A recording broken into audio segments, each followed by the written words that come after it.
Prvá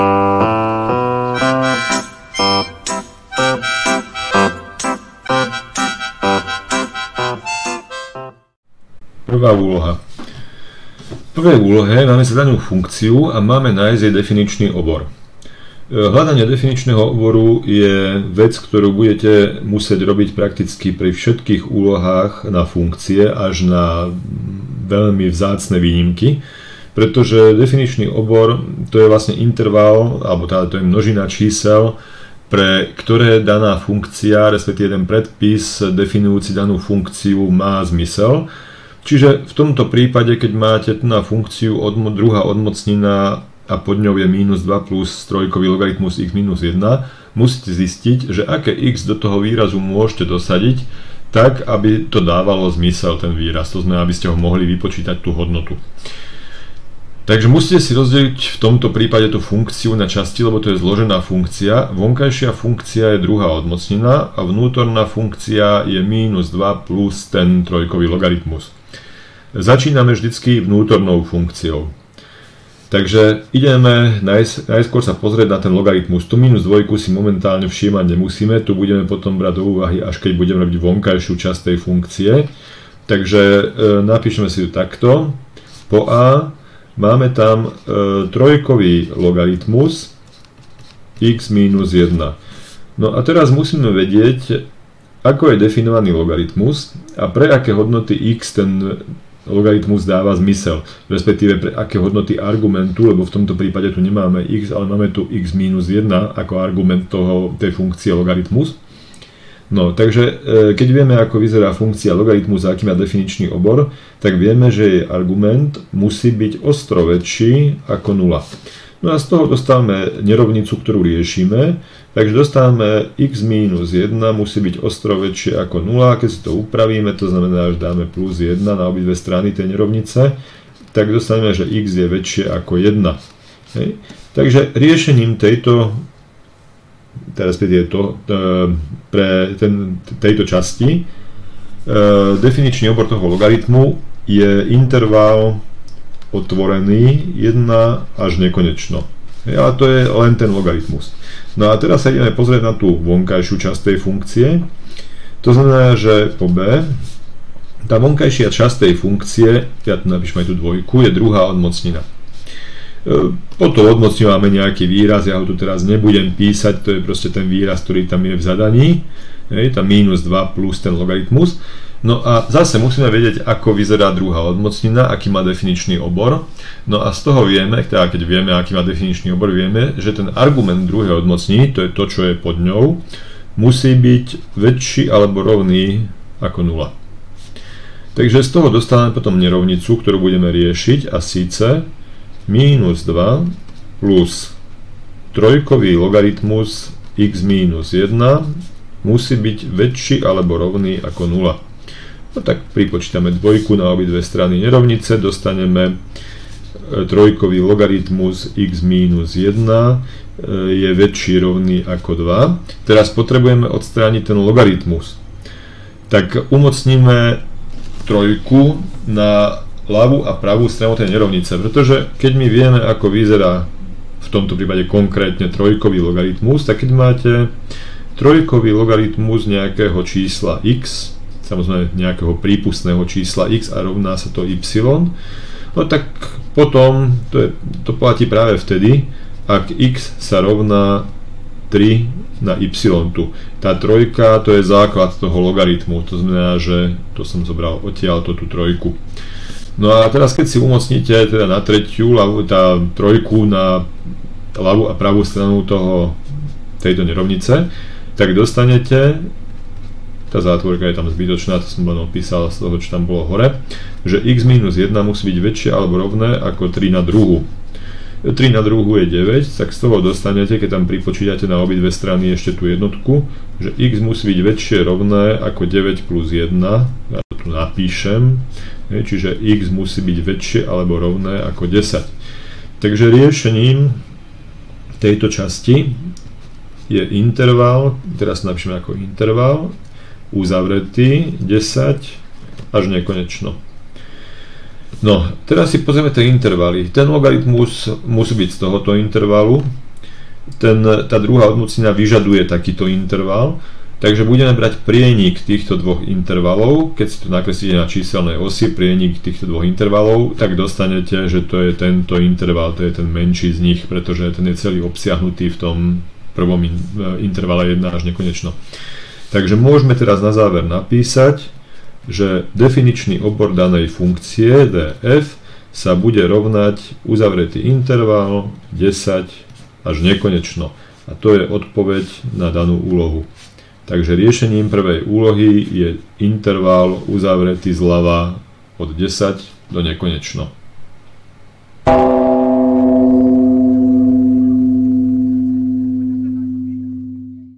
Druhá úloha. Druhá úloha je presne rovnakého typu, ako bola tá prvá. To znamená, že treba nájsť definičný obor danej funkcie. V tomto prípade tá funkcia skladá nie z dvoch, ale z troch častí. Pretože vonkajšia funkcia je arcus tangens. Nejakého argumentu, ja tu dám krúžok, nebudem tam nič konkrétne písať. Namiesto toho krúžku samozrejme by patrila celá tá druhá odmocnina. To je prvá funkcia. Potom ďalšia funkcia je tá druhá odmocnina, znova tu dám iba takýto krúžok, alebo takéto niečo, nebudem to špecifikovať, tam je ten zlomok. A nakoniec tou vnútornou časťou je ten zlomok. X na druhu, mínus a tak ďalej, a tu bude tiež na druhu x na druhu plus a tak ďalej. Čiže ten zlomok, ktorý tam je napísaný v zadaní. Takže musíme začať najprv tým zlomkom. Začneme z vnútornej časti. Do tej najvnútornejšej funkcie. Takže po A. Kedy dáva takýto výraz zmysel? X na druhu minus 5x plus 6 lomeno x na druhu plus x plus 1. To znamená, že aké x môžeme dosadiť do tohto zlomku, aby to dávalo zmysel. No, ako vieme už zo základnej školy, podstatné pri zlomku je, aby v menovateli nebola 0. To znamená, že musíme zistiť x na druhu plus x plus 1, kedy sa nerovná 0 pre aké x, respektíve my zistíme, kedy sa rovná 0. Čiže ja to teraz ešte upravím, takto. My zistíme, kedy sa rovná 0. No a to budú práve tie x, ktoré tam byť nesmú. No a kedy sa toto rovná 0, to zistíme ako riešenie kvadratickej rovnice. To znamená, že môžeme to klasicky riešiť podľa toho vzorčeka, ktorý by ste mali poznať ešte zo základnej školy.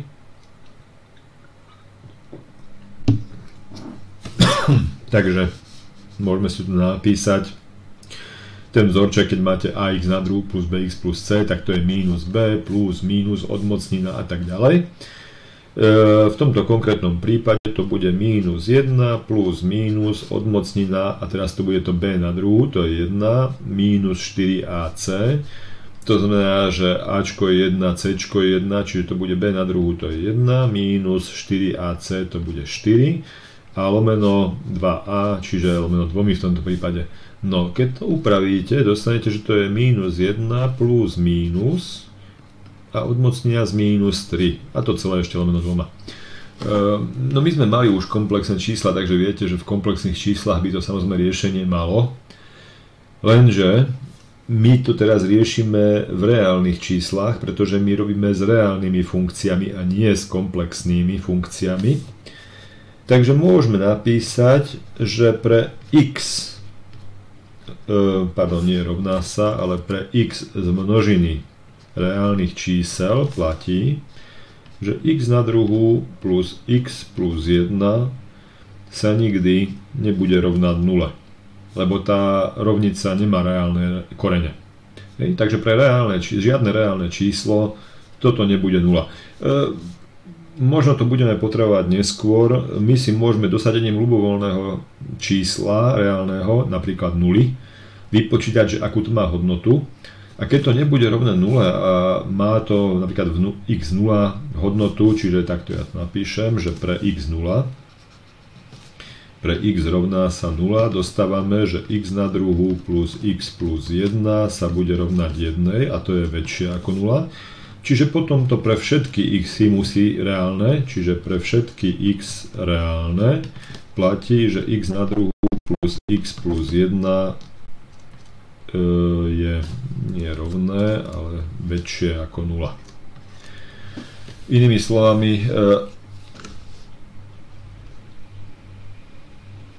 slovami, ten menovateľ toho zlomku bude vždy kladný. No, takže to bola prvá časť. Tu sme vlastne zistili, že ten zlomok má zmysel pre všetky reálne čísla. Hej? Takže napíšeme si takto. Tu nám môžeme dať všetky x reálne do toho zlomku. Tak ideme sa teraz zaoberať tou odmocninou. Tu bude tá druhá časť po B.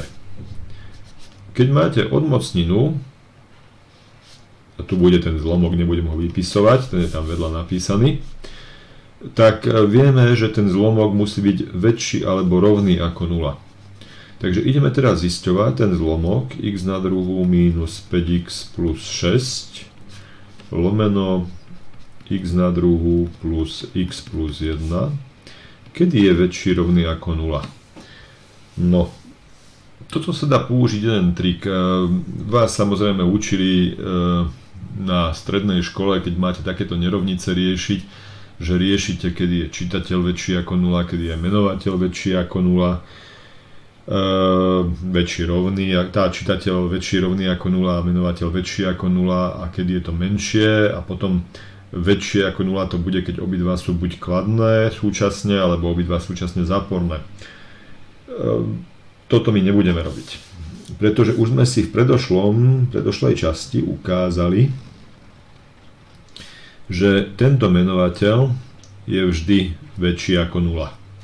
To tu máme napísané vedľa, tu konkrétne to máme napísané, čiže ten menovateľ je vždy väčší ako 0. Takže celý tento zlomok, ktorý sme tu napísali, celý tento zlomok, ktorý tu máme napísaný, táto nerovnica, bude väčšia rovná ako 0 práve vtedy, keď x na druhu minus 5x plus 6 bude väčšie rovné ako 0, pretože to znamienko môže zmeniť len čitateľ, menovateľ nie, pretože menovateľ je vždy kladný. Takže riešime kvadratickú nerovnicu. Tu ste na strednej škole zvykli riešiť takým spôsobom, že ste si našli jej korene, rozdelili ste číselnú os pomocou tých koreňov a potom ste zistili, kde to je kladné a kde to je záporné. To je správne, ale zbytočne zdĺhavé. V tomto konkrétnom prípade, keď máte takýto kvadratický polinóm s celočíselnými koeficientami, tak my to vieme ľahko rozložiť, lebo má celočíselné korene, vieme to ľahko rozložiť na súčin lineárnych členov. Čiže my vieme, že x na druhu minus 5x plus 6 sa bude rovnať x minus 2 krát x minus 3. A to musí byť väčšie rovné ako 0. To vidíme podľa toho, lebo táto šestka, čo tu je, ako lineárny člen, musí byť súčinom týchto dvoch čísel, čiže minus 2 krát minus 3 to je 6. A táto 5, tu v tom lineárnom člene, musí byť súčtom tých dvoch čísel, čiže minus 2 plus minus 3 je minus 5. Takže odtiaľ ten rozklad. No a z toho tu dostávame tie korene, hej? Takže prvý koreň x1 je 2 a druhý koreň z druhej zátvorky x2 je 3. Takže nemusíme počítať korene pomocou vzorca, ale urobíme to takto. No a máme tu korene 2 a 3. No a teraz vieme, že grafom kvadratického polinómu je parabola. Tá parabola môže byť buď konvexná, alebo konkávna. Konvexná bude, keď v tom člene ax na druhu to a bude väčšie ako 0. A konkávna vtedy, keď to a bude menšie ako 0. Takže my vieme, že v našom prípade ten člen tu na je 1, čiže je to kladné. Čiže naša parabola bude konvexná. Takže tá parabola bude vyzerať takto. Presné detaily, to znamená, že ako strmá bude tá parabola, ako hlboko pod x-ovú os pôjde a takéto záležitosti nás teraz nezaujímajú. Vieme, že x-ovú os pretne len v týchto dvoch bodov, 2 a 3, pretože 2 a 3 sú korene tej paraboly. Vieme, že je konvexná, to znamená, že bude v tvare účka. To znamená, že tá časť medzi 2 a 3 bude mať záporné hodnoty, tá parabola, a časti vľavo od dvojky a vpravo od trojky budú mať kladné hodnoty. No, takže to je všetko, čo sme potrebovali vedieť, pretože nás tam zaujímalo v tej nerovnici pôvodné, aj v tejto, čo tu je napísaná tu, že kedy to je väčšie rovné ako 0. No tak väčšie rovné ako 0 to bude v tých krajných častiach tej paraboly. Takže keď si to napíšeme ako intervaly, tak x bude od minus nekonečná po 2 a môžeme to ešte, no, zmestíme to. X bude, respektíve nie a, zle som to napísal, má tam byť alebo, x bude od 3. Aha, ono to môže byť ešte aj väčšie rovné, takže to napíšem takto, tu musí byť uzavretý interval, alebo x je z intervalu 3 až nekonečno. No, takže pre tú parabolu platí toto. Takže v tom prvom prípade tá prvá podmienka bola, že x môže byť ľubovoľné reálne číslo. Tá druhá podmienka, tá už je zúžená, tam je tá množina zúžená, pretože už to nie sú všetky reálne čísla, už sú to reálne čísla iba na týchto dvoch intervaloch, to znamená, že z toho ľavého alebo pravého konca tej paraboly. No a ešte nám tu ostáva arcus tangens. To znamená, že potrebujeme vedieť, pre aké hodnoty je definovaný arcus tangens. Arcus tangens je inverzná funkcia k tangensu, to je cyklometrická funkcia. Mali by sme vedieť, ako vyzerá graf funkcie tangens. Približne, to je periodická funkcia, ja nakreslím iba jednu jej vetvu. Ops, malo prechádzať cez nulu. Hej. Čiže tu má asymptoty, people a minus people. No a ono sa to teraz bude periodicky opakovať, že tu bude druhá vetva a na obidve strany to pôjde doprava aj doľava, periódou pi sa to bude opakovať. No, aby sme mohli robiť vôbec inverznú funkciu k tangensu, tak nebudeme brať celý interval od minus nekonečna po nekonečno, lebo tangens je definovaný všade okrem tých násobkov pi pol. Ale zoberieme si len tento jeden interval, to znamená, zoberieme si len túto jednu vetvu tangensu, tam môžeme robiť inverznú funkciu a v rámci tej jednej vetvy dostanete graf tej inverznej funkcie tak, že ho obrátite, respektíve preklopíte ten pôvodný graf okolo tej osy prvého a tretieho kvadrantu, čiže približne tá zelená čiara, čo som nakreslil. No a ten graf bude vyzerať nejako takto. Čiže to bude arcus tangens x, zhruba takto vyzerať tá funkcia. No, obrázok je síce škaredý, ale podstatné je to, že funkcia arcus tangens je definovaná pre všetky reálne čísla.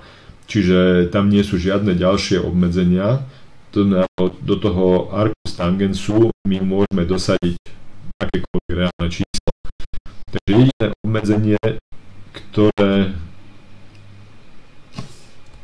jediné obmedzenie, ktoré tam máme, to bolo z tej časti, z tej druhej odmocniny, to je vyznačené tu hore. Počkajte, zmením si farbu pera. Tak. Čiže jediné obmedzenie, ktoré máme na toto horné obmedzenie. Takže môžeme napísať, že definičný obor danej funkcie budú tieto dva intervaly od minus nekonečno po 2, uzavretý interval, a potom interval od 3 po nekonečno.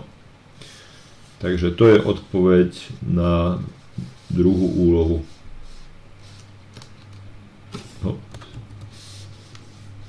Tak.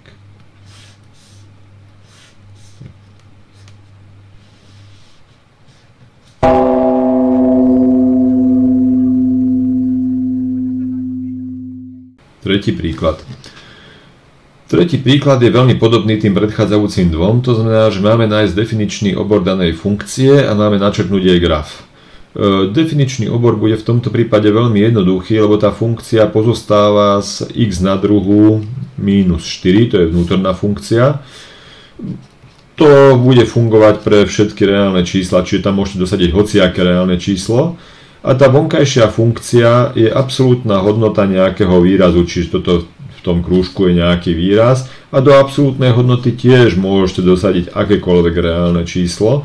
Čiže ani v jednej, ani v druhej časti tej funkcie nemáme žiadne obmedzenia, ako vidíme. No tak z toho vyplýva, že definičný obor tej funkcie sú všetky reálne čísla. Keď niekto napíše interval mínus nekonečno, nekonečno je to správne, to je to isté. Hej, takže toto je definičný obor tej danej funkcie. Tá zaujímavejšia časť je nakresliť graf tej funkcie. Ja si zmením farbu pera. Vieme, že funkcia x na druhu minus 4, ten polynóm, je parabola. Keď si to rozložíme, tak to bude x minus 2, x a dáme takto x plus 2, x minus 2. Čiže jeden koren tej paraboly bude minus 2 a druhý koren tej paraboly bude 2. No a teraz, keď si to nakreslíme ako graf, tak vieme, že korene tej paraboly sú minus 2 a 2. Podľa toho, čo sme si hovorili v tom predošlom príklade, tak vidíme, že tu máme kladné číslo, čiže toto jednotka je väčšia ako 0. Kladné číslo pre x na druhu, čiže tá parabola bude konvexná, to znamená, bude mať tvar U. Takže tá parabola bude vyzerať približne takto. No. Dobre, škaredo som nakreslil, ale bude vyzerať takto, konvexná. Ďalej vieme, že tento vrchol bude v nule. To znamená, vrchol tej paraboly bude v nule, to znamená medzi tými dvoma koreňmi. No a keď si za x si dosadíte nulu, tak čo dostanete? Dostanete minus 4. To znamená, že tento bod, čo tu je, bude mať súradnice 0, minus 4. To je vrchol tej paraboly.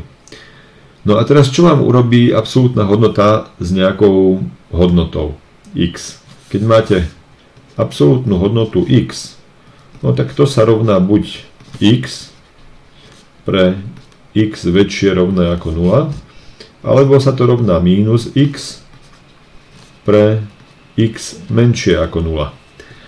Ono vám to spraví to, že tú časť, ktorá je pod x-ovou osou, vám preklopí nad x-ovú os, čiže budete to mať v bode 0,4.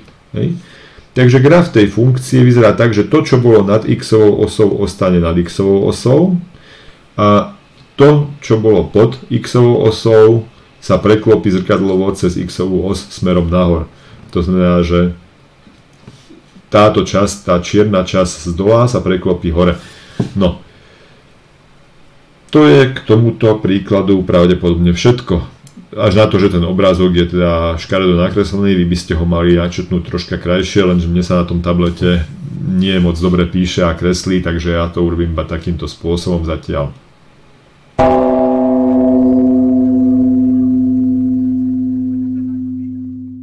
Štvrtý príklad.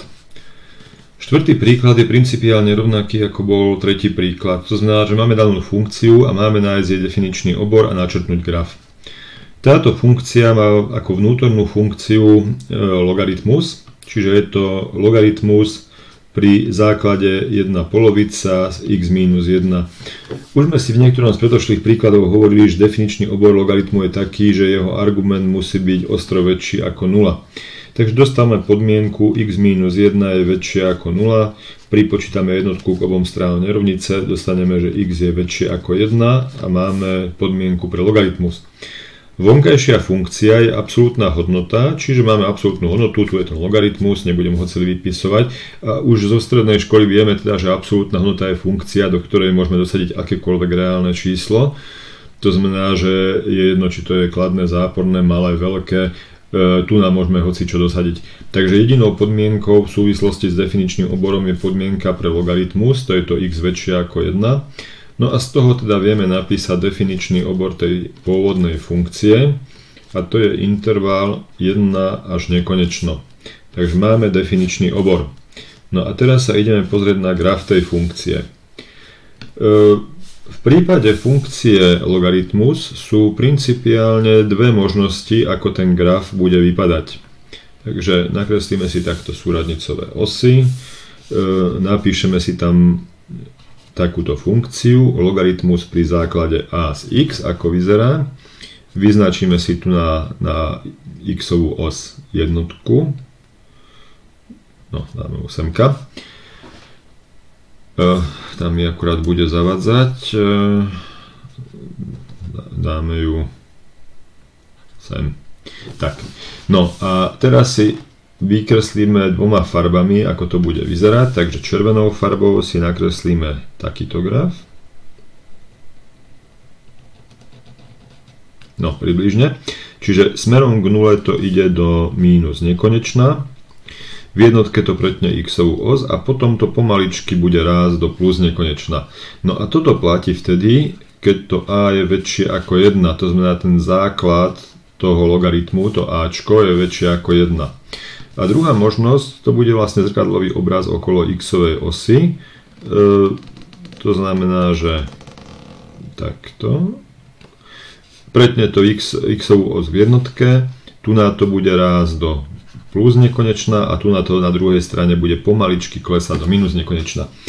A to platí vtedy, keď to ačko je medzi nulou a jednotkou. Takže principiálne máme dve možnosti, ako ten graf logaritmu bude vyzerať. V našom prípade ten základ logaritmu je menší ako 1. Takže v našom prípade to bude mať priebeh ako ten zelený graf, čo sme nakreslili. Ale pozor na to, my tam nemáme logaritmus x, ale my tam máme logaritmus x minus 1.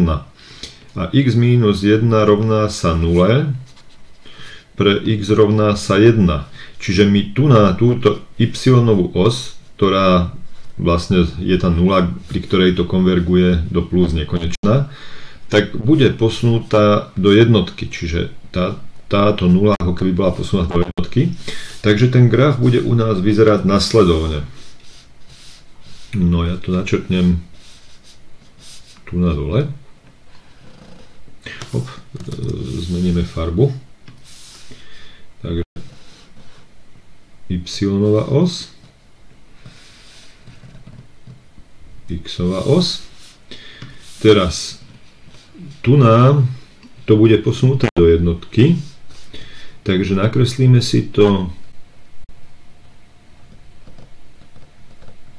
takto. Takže tu nám bude kde to je? Tuto je. Tu ako keby bola tá naša pôvodná 0, čiže tu nám bude 0, jednotka. Namiesto toho x minus 1 rovná sa 1 pre x rovná sa 2. Čiže tento bod, kde to pretne x-ovú os, tak ten bude posunutý do dvojky. Čiže tu je ten bod, kde to pretne x-ovú os, toto je dvojka. A ten graf tej funkcie bude vyzerať zhruba takto. No, čiže tu na to pôjde do plus nekonečna, tu na to pretne x-ovú os a tu na to bude klesať. No lenže pozor na to. ten náš logaritmus je ešte uzavretý v absolútnej hodnote. A to sme tu už tiež mali, že čo nám urobí absolútna hodnota s tými číslami. Ona nám kladné čísla nechá tam, kde sú, a záporné čísla nám preklopí nad x-ovú os. Čiže zase to dáme červenou, fialovou, aby sme boli iní ako predtým.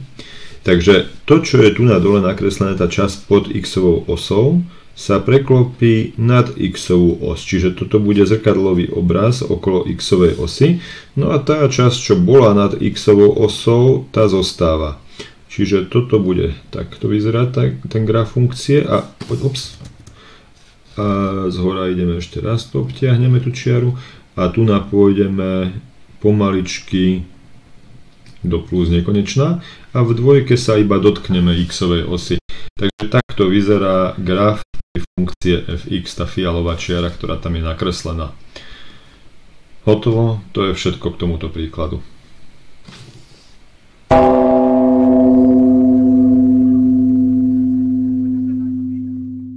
Piatý príklad. V piatom príklade máme dané dve funkcie f a g a máme napísať z nich zložené funkcie, ako vyzerajú. No, takže najprv si napíšeme funkciu f, g, x. Vnútornou funkciou je gx a vonkajšou je fx. Funkcia fx je sinus x, ale miesto x tam píšeme celú vnútornú funkciu, čiže napíšeme tam gx funkciu, 2x minus 3.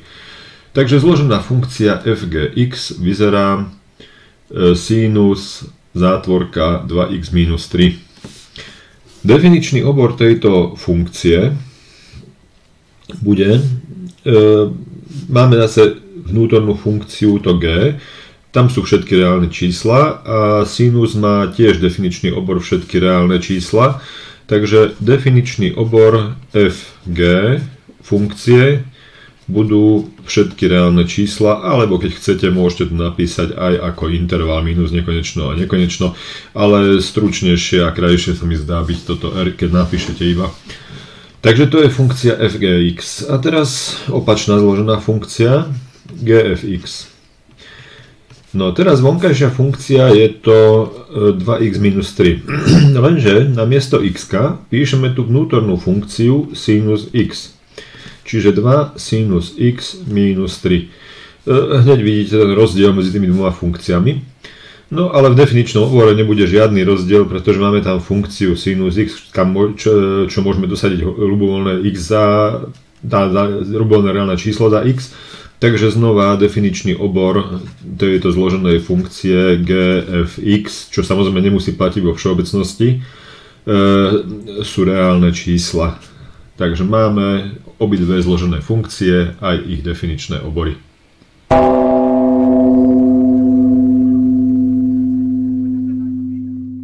Šiestý príklad. V šiestom príklade máme danú funkciu f, ktorá je zložená a máme nájsť jej definičný obor a rozložiť ju na zložky. No, ja začnem s tou druhou časťou, to znamená, že najskôr začnem s tým rozkladom na zložky a potom sa budeme zaoberať tým definičným oborom. Takže vonkajšou funkciou, začnem od tej vonkajšej. Vonkajšou funkciou bude lnx. Ďalej, druhá zložka, to je to, čo je v tej zátvorke ako argument toho logaritmu, bude 2x minus odmocnina z 3, funkcia. A tá úplne najvnútornejšia zložka bude cosinus x, lebo namiesto toho x dosadzujem do tej funkcie 2x minus odmocnina z 3 cosinus x. No, jak by som ich nazval, tie funkcie, nazveme si ich ax, no, to som už škaredo napísal, takže nazveme si ich ax, bx a cx. No a dostávame, že funkcia fx sa rovná a, b, c, x. Tak máme rozloženú tú funkciu na zložky a vieme aj teda tie zložky, že sú vnútorná, prostredná a vonkajšia c, b, a v tomto poradí.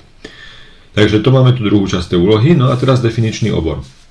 Takže ideme od tej najvnútornejšej. Za kosinus môžeme dosadiť všetky reálne čísla. Do funkcie 2x minus odmocnenia 3 môžeme dosadiť tiež všetky reálne čísla. Čiže ešte takto dôležité aj, že aký obor funkčných hodnôt má ten kosinus, môžeme dosadiť ľubovoľné reálne číslo a obor funkčných hodnôt bude od minus 1 po 1.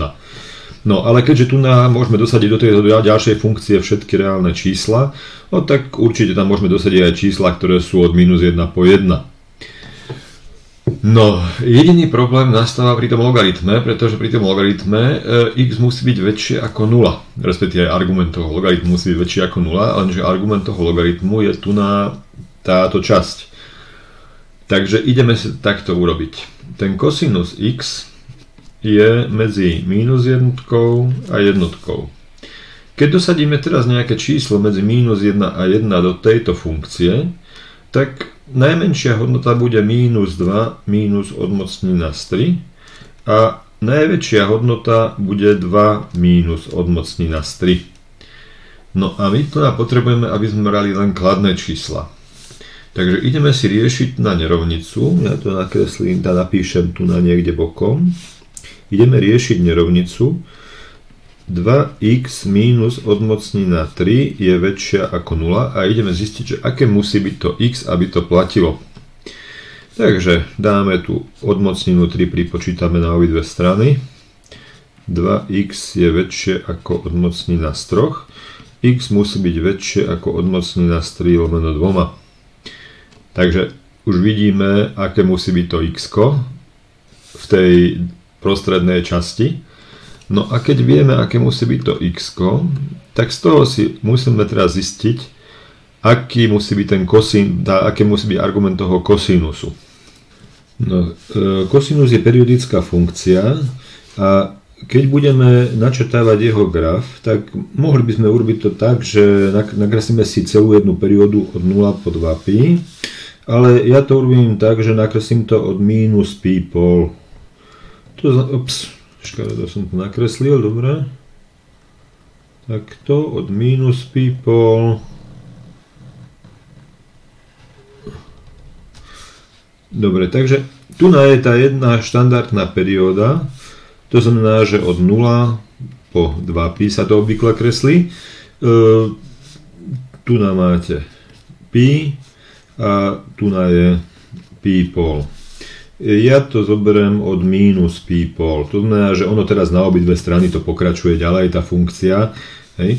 No a nás zaujíma, kedy pre aké hodnoty x ten kosinus je väčší ako odmocnina z 3 lomeno 2. Už sa ma to niekto pýtal, že ako sa najľahšie dajú zapamätať tie štandardné hodnoty sinus, kosinus, tangens, kotangens, tak respektíve sinus, kosinus, tak tie základné hodnoty, ktoré nás zaujímajú, sú 0, 1 polovica, odmocnina z 2 lomeno 2, odmocnina z 3 lomeno 2 a jednotka. A funkcia sinus začína od 0, sinus x je rastúca a funkcia kosinus x naopak začína od jednotky v nule. Vidíte na tom obrázku, že v nule to je 1 a potom to klesá. Tá odmocnina z 3 lomeno 2, to je tu na tento bod, tak to je, no, nie je to najšťastnejšie nakreslené, to je tu. No a tu vidíte, teda, no, malo by to byť 30 stupňov, čiže malo by to pretínať niekde tu, ale to je jedno. Čiže je to 30 stupňov, alebo teda π šestín, na druhej strane to bude minus π šestín. Takže na tomto intervale od minus π šestín po π šestín ten kosinus je väčší, ako hodnota toho kosinusu je väčšia ako odmocnina z 3 lomeno 2. Samozrejme aj tu na týchto intervaloch, čo je to posunuté okolo toho 2π, čiže keď si to vypočítate 2π, tak to je 12 šestín, čiže 11 šestín π až po 13 šestín π, takisto bude, čiže to môžeme napísať na, že 11 šestín π až po tú druhú hodnotu 13 šestín π. Takisto aj smerom doľava sa to opakuje s periódou 2π. Takže na tomto intervale, a preto som to kreslil tých minus people, aby som to mal ako jeden interval a nemusel som to rozkúskovávať, že tu na kúsok od 0 a potom kúsok od 2pi zase to bude, tak ja to napíšem ako jeden súvislý interval. No, takže ešte raz sa vrátime k tej našej pôvodnej funkcii. Keď kosinus je z intervalu minus pi šestín až pi šestín, tak jeho hodnota je väčšia ako odmocnenia z 3/2. A keď dosadíme do tej funkcie bx hodnotu väčšiu ako odmocnenia z 3/2, tak hodnota toho, čo ten výsledok bude väčší ako 0, čiže môžeme to dosadiť do logaritmu. Takže ak to celé dáme dohromady, tak definičný obor tej našej funkcie f, čiže to bola tá funkcia zložená a, b, c, x, tam hore je napísaná, tu vpravo hore, tu je napísaná tá zložená funkcia f, tak definičný obor tej funkcie je napíšem to takto ako interval minus pi šestín plus 2k pi až po pi šestín plus 2k pi otvorený interval. Tak. Takže máme definičný obor tej funkcie. To je k tomuto príkladu všetko.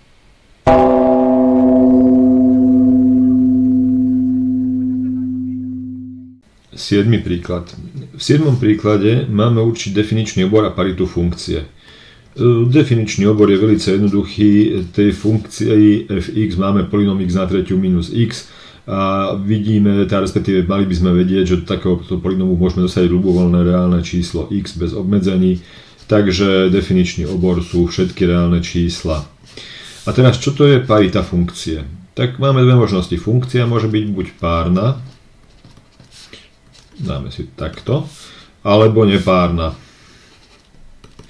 Alebo tretia možnosť nemusí byť ani párna, ani nepárna, ale to si ukážeme až neskôr. Čiže nepárna. Aká je to párna funkcia? Párna funkcia je taká funkcia fx, pre ktorú platí, že fx rovná sa f minus x. A nepárna funkcia je taká, pre ktorú platí, že fx rovná sa minus f minus x. No, čiže tu vidíme, že v tom ten definičný obor funkcie musí byť symetrický okolo nuly, pochopiteľne. A tá funkcia pre kladnú a zápornú hodnotu toho istého čísla musí mať rovnakú funkčnú hodnotu.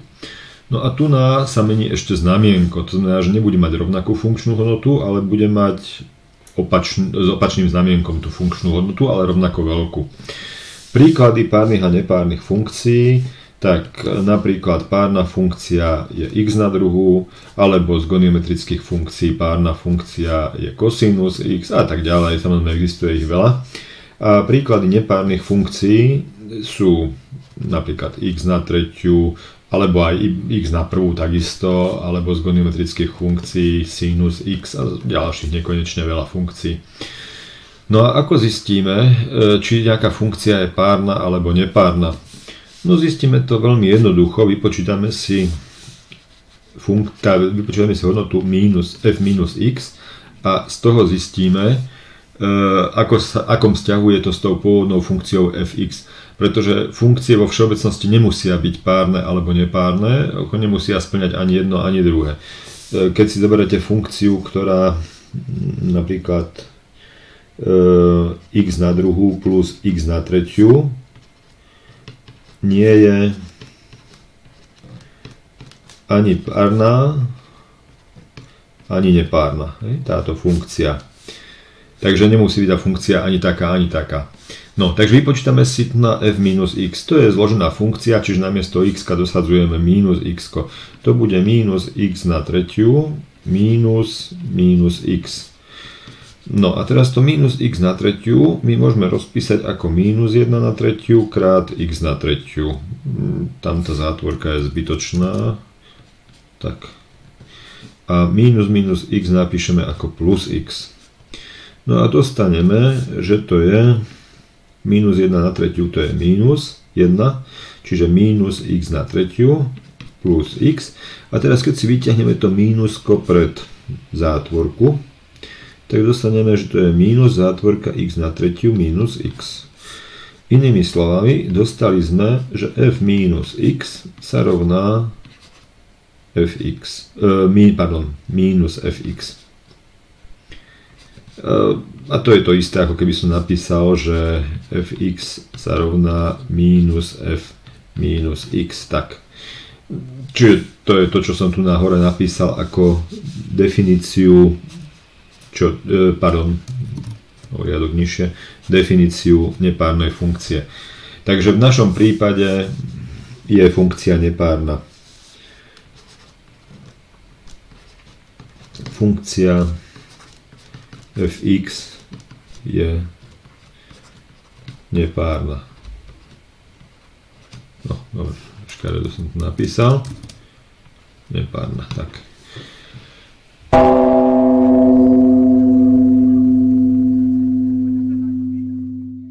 Osmý príklad. Tak ideme postupne to robiť. V 8. príklade máme najprv zistiť definičný obor danej funkcie. Tá daná funkcia je zlomok 1 minus x lomeno 1 plus x. Už na základnej škole sme sa učili, že menovateľ zlomku nesmie byť nulový, čiže to sa nesmie rovnať nule. Takže z toho vyplýva podmienka 1 plus x sa nesmie rovnať nule. Takže x sa nesmie rovnať minus 1. No a z toho dostávame definičný obor tej funkcie. Definičný obor je, respektíve nie je, ale sú všetky reálne čísla minus jednotka. Takže máme takto definičný obor. No, ďalej máte zistiť, či je funkcia injektívna, alebo prostá. Čo to znamená? Injektívna funkcia, to môžeme zistiť viacerými spôsobmi, ale najprv definíciu injektívnej funkcie. To je taká funkcia, ktorá pre rôzne hodnoty x má rôzne hodnoty y.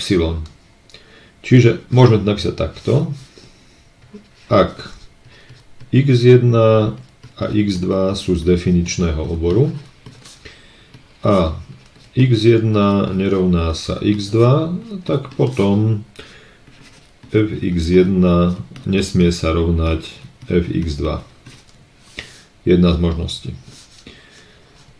Alebo iná možnosť, iný spôsob, ako to môžeme napísať, že ak x1 a x2 sú z definičného oboru tej funkcie a fx1 rovná sa fx2, tak potom x1 rovná sa x2. To je to isté tvrdenie, čo o riadok vyššie, len je tu napísané opačná implikácia. To je vlastne, tomu sa hovorí, že to je obmenená implikácia. Alebo keď si nakreslíte graf tej funkcie, nakreslím teraz hociakú funkciu, takéto niečo, keď máte graf funkcie a nakreslíte si ľubovoľnú rovnobežku s x-ovou osou, čiže tu podmienka je, že to musí byť rovnobežka x-ovou osou, tak keď je to prostá funkcia, tak nesmie tá rovnobežka graf tej funkcie preťať viackrát. Takže my to urobíme teraz cez graf. My to nebudeme riešiť tu týmto spôsobom cez formálnu definíciu injektívnej funkcie. Niektoré príklady by sme aj takto mohli. V tomto konkrétnom prípade tá funkcia je veľmi jednoduchá, takže my môžeme nakresliť graf tej funkcie a tým zistíme, či je prostá. No, takže ešte raz si napíšeme tú funkciu, aby sme to tu videli, čiže 1 minus x lomeno 1 plus x bola tá funkcia. Toto môžeme, aby som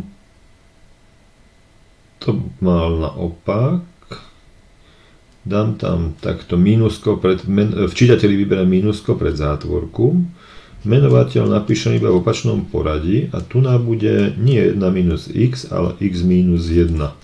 Čiže tú funkciu môžem napísať týmto spôsobom. Že to je mínus zlomok x minus 1 lomeno x plus 1. Tá zátvorka je tam zbytočná, to som napísal, preto by bolo zrejme, že tá mínuska patrí k tomu čitateľu toho zlomku, čiže tam bude mínus x plus 1 a to je presne to, čo máte predtým.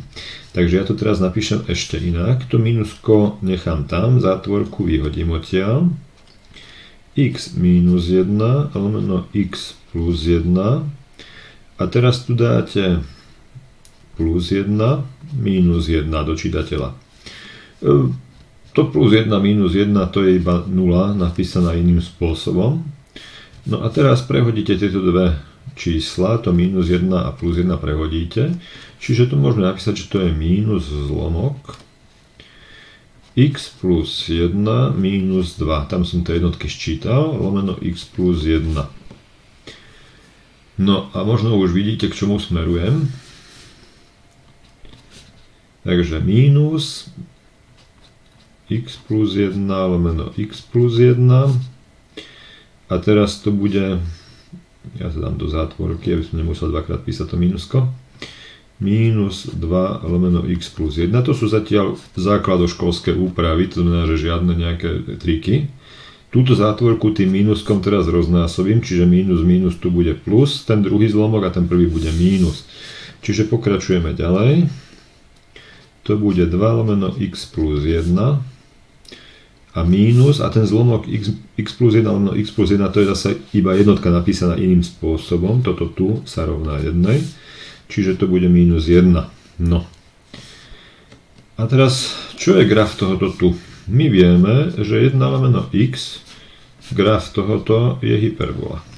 Takáto základná hyperbola, ktorá má asymptoty x-ovú a y-ovú os.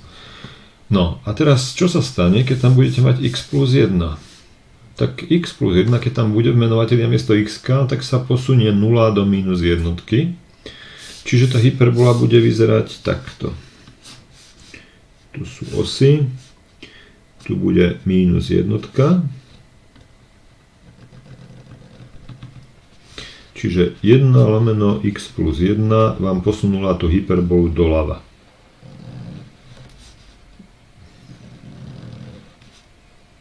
No, to by bolo jasné, to je mínus jednotka. No, a čo sa stane, keď to vynásobíte dvoma?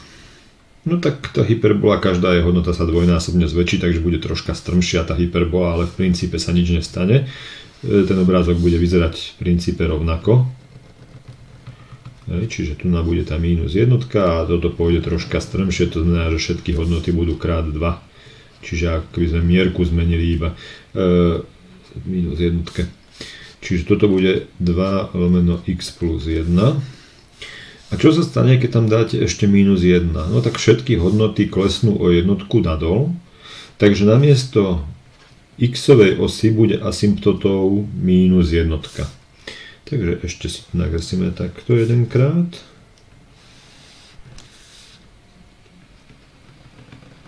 Minus jednotka tu. Minus jednotka tu. A hyperbola tu. Čiže tu bude minus jednotka, tu bude minus jednotka. A toto je graf funkcie 2 lomeno x plus 1, zlomok minus 1. A to je naša funkcia 1 minus x lomeno 1 plus x. Tak máme graf tej funkcie a z toho, ako vyzerá ten graf, hneď vidíme, že tá funkcia bude prostá, pretože keby sme urobili hociakú rovnobežku s x-ovou osou, tak tá rovnobežka pretne tú hyperbolu vždy len maximálne v jednom bode. Respektíve pretne ju vždy v jednom bode, okrem bodu okrem toho prípadu, keď tá rovnobežka by išla cez tento bod minus 1 na y-ovej osi, lebo to je asymptota, čiže tá nepretne tú hyperbolu vôbec. Ale keď ju pretne, tak pretne len v jednom bode, nikdy nie v dvoch. Takže tá funkcia je prostá a teraz treba urobiť inverznú funkciu. Takže napíšme si takto. Y rovná sa 1 minus x lomeno 1 plus x. A inverznú funkciu z toho dostanete tak, že z tejto rovnice vyjadrite čomu sa rovná x. No takže upravíme to. Krát 1 plus x.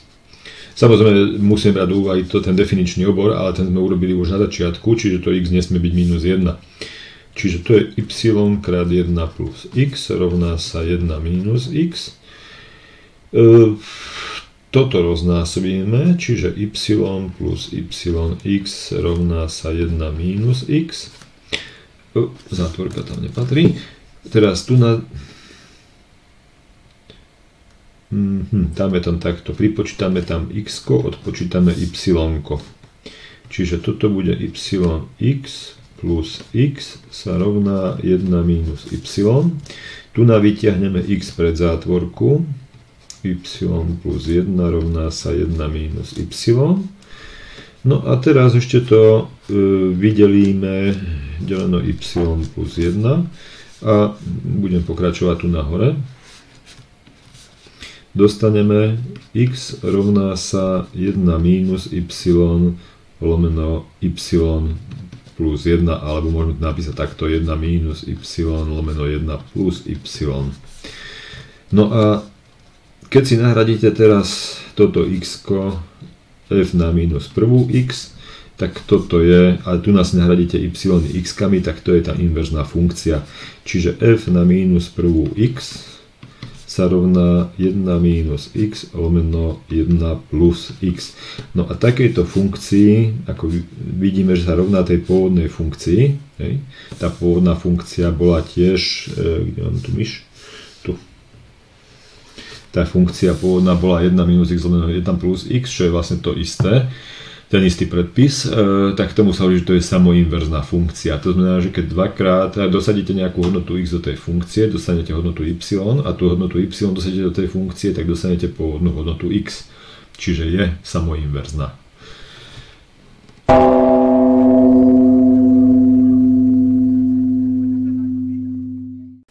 Deviatý príklad. Máte danú funkciu fx a máte nájsť definičný obor a zistiť, či je periodická, a ak je periodická, zistiť periódu. No, teraz si uvedomte, aký je rozdiel medzi kosinus na druhu x, to je kosinus x krát kosinus x, hej? Alebo to môžete zapísať aj v zátvorke kosinus x na druhu, čiže keď píšeme kosinus na druhu x, tak to znamená toto. A keď napíšeme kosinus x na druhu, tak to znamená, že to je kosinus x krát x. Hej? Čiže to sú dve rôzne funkcie. To len pre vysvetlenie, lebo toto sa študentom veľmi často mýli. Nevedia, aký je rozdiel medzi kosinus na druhu x a kosinus x. No, takže my máme funkciu kosinus na druhu x. Definičný obor kosinusu sú všetky reálne čísla. No tak keď kosinus sú všetky reálne čísla, tak kosinus na druhu x budú tiež všetky reálne čísla, lebo iba násobíme dva kosinusy, tam nemáte ani zlomok, ani druhú odmocninu, ani proste nič, čo by vám obmedzovalo ten definičný obor. Takže môžeme rovno napísať, že definičný obor tej funkcie sú všetky reálne čísla. No a teraz ideme sa pozrieť na tú periódu, tá periodickosť. My vieme, že kosinus x sama o sebe je periodická, je periodická a má periódu 2π. To je najmenší taký interval, po ktorom sa tie hodnoty začnú opakovať. Čiže keď môžete si brať napríklad 0 až 2π, alebo môžete si brať od minus π po π, rôznym spôsobom sa to zvykne brať. No a keď vynásobíte tú funkciu kosinus x, to znamená umocníte ju na druhu, každú hodnotu v tom kosinuse umocníte na druhu, tak čo sa s tou funkciou stane? Máte funkciu kosinus x, dajme tomu, že od 0 po 2π si zoberieme ten základný interval 2π, no tak maximálna hodnota bude stále 1, minimálna hodnota, respektíve tej pôvodnej funkcii minimálna hodnota bola minus 1, tak akurát sa zmenia tie hodnoty medzi tým, lebo keď násobíte 1 krát 1, tak to je 1, ale keď násobíte číslo, ktoré je menšie ako medzi 0 a jednotkou, ktoré leží, keď ho násobíte same sebou na druhu, napríklad 1 polovica krát 1 polovica je 1 štvrtina, čiže sa to zmenší. Takže priebeh tej krivky sa trocha zmení, ja to nakreslím inou farbou. To znamená, že začneme tuná, ale tá krivka bude pod tým. A teraz tuná, tá krivka, čo je pod x-ovou osou, nie len, že bude pod tou pôvodnou, ale ona ešte aj bude na kladných hodnotách. A tu na to znova bude nejak pod tým. Čiže v princípe tá funkcia kosinus na druhu bude vyzerať tak, jak kosinus, akurát ten oblúk bude trocha iný oproti kosinusu a bude iba od 0 po 1 tie hodnoty mať. A tie základné body, čo tu sú, to znamená, že toto je pi-pol, toto je 3 polovice pi, tie budú rovnaké ako predtým, čiže toto bude pi-pol, 3 polovice pi a teda. A tie jednotky budú tam, kde boli predtým jednotky a mínus jednotky, čiže násobky pi. No, takže máme aj graf a ako vidíte, tak čo sa stalo s periódou? Ona sa bude opakovať, ale nebude sa opakovať po 2pi, ale bude sa opakovať po pi, lebo vidíte, že tie oblúky budú všetky rovnaké a ten najmenší interval, kde sa to opakuje, je práve takýto interval od pi-pol po 3 polovice pi, čiže perióda tej funkcie kosinus na druhu x je pi. Takže máme aj periódu. Čiže bude to periodická funkcia a jej perióda je pi. Môžete si to overiť, takže si to jednoducho vypočítate, že naozaj to platí. A síce vypočítate si, čomu sa rovná kosinus na druhu x plus pi pomocou súčtových vzorcov a dostanete, že sa to rovná kosinus na druhu, a nebudem tam zátvorku, chcel som napísať zátvorku, ale bez tej zátvorky to napíšem, čiže sa to na kosinus na druhu x. Takže to bolo k tomuto príkladu všetko.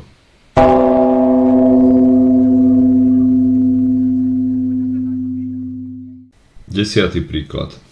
V 10. príklade máte danú funkciu 1 minus signum x a máte zistiť, či je periodická, ak je určiť periódu a načrtnúť jej graf. No, v prvom rade si povedzme pre tých, čo to nevedia, čo to je funkcia signum. Niekde to tam bolo aj napísané v zadaniach cvičení u mňa na mojej stránke, ale prvý to zopakujeme. Tá signum funkcia je funkcia znamienka a môže nadobúvať 3 hodnoty. 1, 0 alebo minus 1. Jednotka to je pre x väčšie ako 0. 0 to je pre x 0.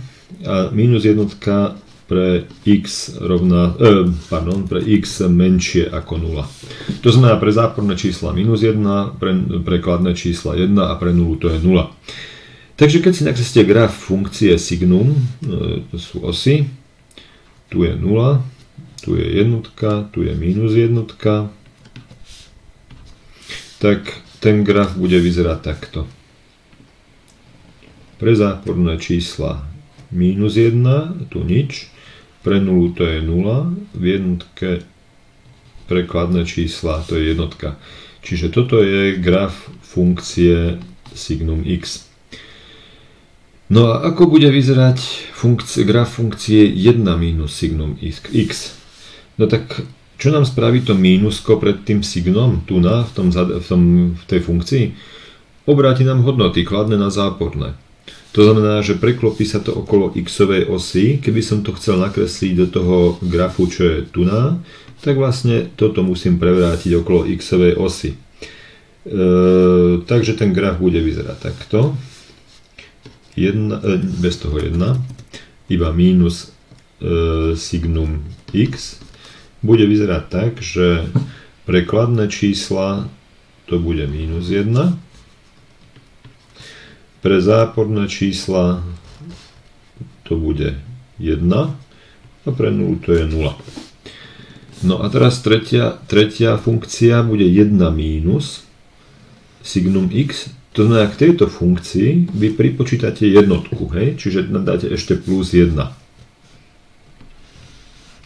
No a tým sa vám ten graf posunie o jednotku smerom nahor. To znamená, že to, čo bolo predtým minus jednotka, bude 0. Ja to nakreslím červenou, aby tam bolo lepšie vidno. Čiže tu bude 0. To bolo to, čo bolo predtým minus jednotka. Čiže tu na prekladné čísla to pôjde takto. Pre 0 to bude 1. A pre záporné čísla to bude, pardon, to nemá byť plný krúžok, to má byť iba takto. Pre záporné čísla to je tak. Čiže táto funkcia to bude dvojka, je tá funkcia, čo hľadáme my, 1 minus signum x. No a z tohoto obrázku hneď vidíte, že tá funkcia nie je periodická, pretože sa neopakuje v pravidelných intervaloch. To znamená, že keď si vyberete nejaký interval, čo ja viem, ktorý obsahuje aj záporné a kladné čísla, tak tie hodnoty sa nebudú nikde už opakovať, pretože pre všetky záporné čísla to je dvojka, pre všetky kladné to je 0. Tak tam nemáte žiadnu periódu. Takže táto funkcia vidíme, že nie je periodická, tak nemusíme ani hľadať jej periódu a graf už máme načrtnutý. No a z tohoto príkladu, ako aj z tých predošlých, vy ste videli, že častokrát je výhodné tie príklady riešiť tak, že nakreslíte graf tej načrtnete graf tej funkcie a vidíte, ako vyzerá, aké má vlastnosti. Napríklad pri tej injektívnosti sme takto robili, alebo tu na. No a na to, aby ste vedeli takto načrtnúť graf tých základných funkcií, potrebujete perfektne ovládať všetky elementárne funkcie, to znamená, že musíte vidieť, ako vyzerajú ich grafy, aké majú definičné obory funkčných hodnôt, aké majú ďalšie vlastnosti, to znamená, či sú periodické, akú majú periódu a tak ďalej. Pokiaľ vy neviete, ako vyzerajú tie základné funkcie, to znamená tie základné polynómy, potom goniometrické funkcie a ďalšie, logaritmické exponenciálne funkcie, tak samozrejme nebudete schopní ani načrtnúť ten graf, ako vyzerá a tým pádom budete mať problém riešiť takéto jednoduché príklady a budete to musieť zisťovať zdĺhavo pomocou formálnych definícií, čo na písomke nestihnete urobiť. Takže preto je nutné ovládať tie základné elementárne funkcie a mať takéto príklady natrénované tak, aby ste to vedeli urobiť rýchlo pomocou obrázku a aby ste si to funkcie vedeli predstaviť. No to je na dnes posledný príklad. Ďakujem za pozornosť.